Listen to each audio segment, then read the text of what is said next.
Entonces, mi obligación, sí o sí, no si se me antoja o no, es abrir una carpeta de investigación. Y sobre todo, cuando aquí hay ya una prueba que me está diciendo es una esclava, su daño es profundo, es grave, es azotada, es torturada, es todo. Entonces es algo muy tremendo, mi querida Diana, Muy porque tremendo. además viene una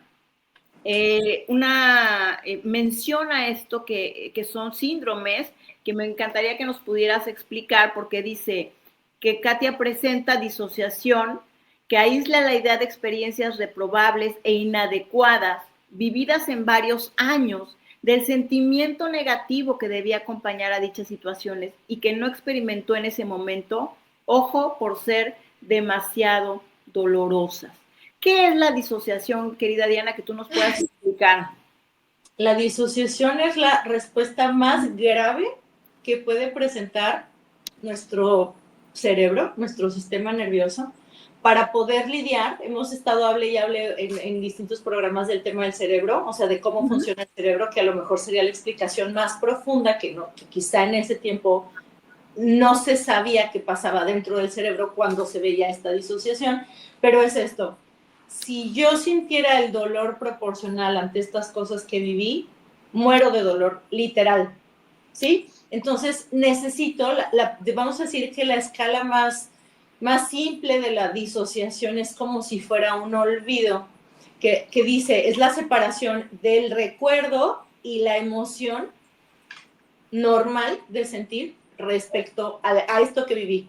Si yo lo sintiera, literal, o sea, mi cuerpo está en peligro si yo lo siento, y entonces, cuando es algo tan grave, que esto solamente, repito, les pasaba a los veteranos de guerra, o a quienes fueron esclavizados en Auschwitz, o de ese nivel de gravedad, es que tú tienes que, es como para que la gente entienda, como cuando tu computadora, el regulador se apaga para proteger la computadora y no se queme, ¿sí? Tengo que separar, y entonces oyes unos relatos, Lili lo ha platicado mucho y ustedes en algunas ocasiones, es que yo antes hablaba esto, pero no sentía, porque separo la emoción por sobrevivencia. Entonces, fíjense qué interesante, cuando los psicólogos vemos un peritaje así, unas pruebas tan contundentes, pero vemos que no hay muestras de emoción al estar narrando las situaciones, eso es un signo de altísima gravedad.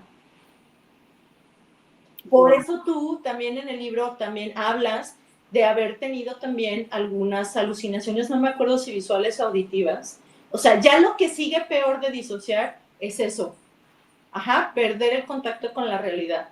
Y eso es para nosotros como peritos la prueba del nivel de gravedad. Por eso yo creo que la psicóloga lo puso en primer lugar, ¿sí? Como si dijera en primer lugar lo que es lo más grave, ¿verdad? Disociamos, yo te puedo estar platicando todo lo que me pasó y parece que no tengo ninguna emoción. Y eso es el signo del daño o del nivel del daño, ¿verdad? Eso más o menos es la disociación. Qué tremendo, porque fíjate, yo algunas ocasiones recuerdo muy bien, recuerdo en alguna consulta con un doctor que de mucha confianza, porque yo nunca quería hablar de esto, pero era un doctor que, pues aparte, pues sentí la confianza hace muchos, muchos años, y entonces le empecé a contar varias de las situaciones que había vivido, y justamente recuerdo que me dijo eso, me dice, no me impacta tanto lo que viviste como la forma en la que me lo contaste. Así es. Dice, me estás contando una serie de cosas horrendas y estás como si me estuvieras contando lo que comiste ayer. Sí. Y Por eso, tremendo, tremendo. Por eso el que ustedes puedan llorar o el que puedan sentir, incluso indignación, es tan positivo en el sentido de la mejora, ¿sí? Quiere decir que han avanzado muchísimo en su proceso y que sienten seguridad, la seguridad suficiente como para poder ir sintiendo, ¿no? Y ya que se siente, pues eso abona muchísimo en el proceso de recuperación, ¿verdad? Es impresionante, de verdad, sí, yo tengo así varias experiencias, recuerdo también ella no era psicóloga, era una coach y también no le conté a ella toda la historia porque era algo grupal, pero dije algunos detalles, ni siquiera los más tremendos, nada más yo decía que comía basura, que no sé qué, y recuerdo que hablaba en inglés, ¿no? Pero me decía, Carla, ¿te das cuenta lo que me estás diciendo y cómo me lo estás contando? O sea, tú de verdad te puedes ver lo que me estás diciendo y pareciera que me estás diciendo cualquier cosa. Y yo te voy a decir algo, Diana. Si ustedes se dan cuenta, yo casi siempre hablo de las demás, casi nunca hablo de mí. Así es. Porque no puedo, o sea, hasta la fecha no puedo. Sí, lo había visto. Yo nunca me siento a analizar mi caso. Siempre hablo siempre hablo, porque esto, porque el otro, porque las chicas, porque la chica de esto, porque el otro, pero yo no hay forma de que pueda sentarme a hablar. Es que no encuentro posibilidades, de verdad. Entonces, qué tremendo, ¿no? Por eso, me impacta mucho. Bueno, aprovecho a darle gracias a Anita Enríquez por su donativo. Dice verdad y justicia hasta que retumbe. Muchas gracias. Y bueno, vamos a seguir leyendo. Dice, desplazamiento. Traslada la hostilidad que siente hacia la figura masculina significativa a todos los de su género. Pues sí, es un mecanismo de defensa, obviamente, de protección de uno mismo.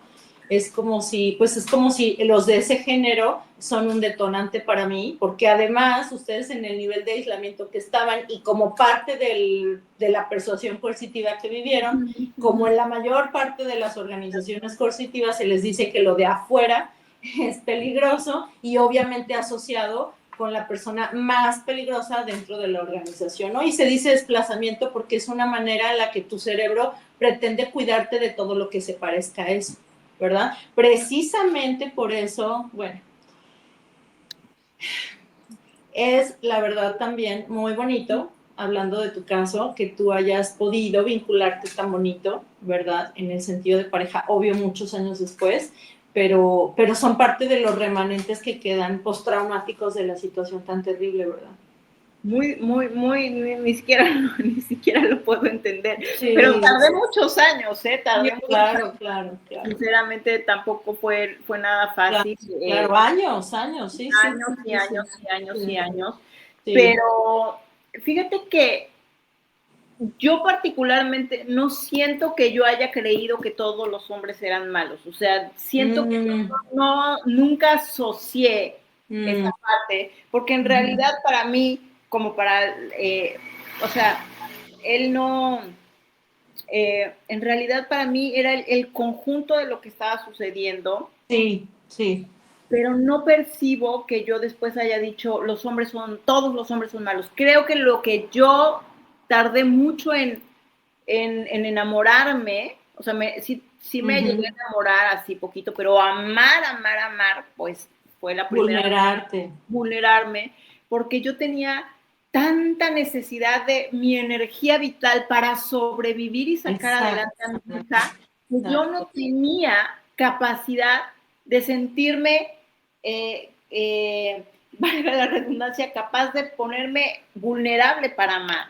Por supuesto. Entonces, en este curso que te digo que hice, que estaba la coach, que era en inglés y todo eso, ahí, que ahora déjenme contarles el chisme, que ahora entiendo que ese era un curso de coaching bastante coercitivo, pero bueno, en ese momento, a pesar de todo, me sirvió bastante.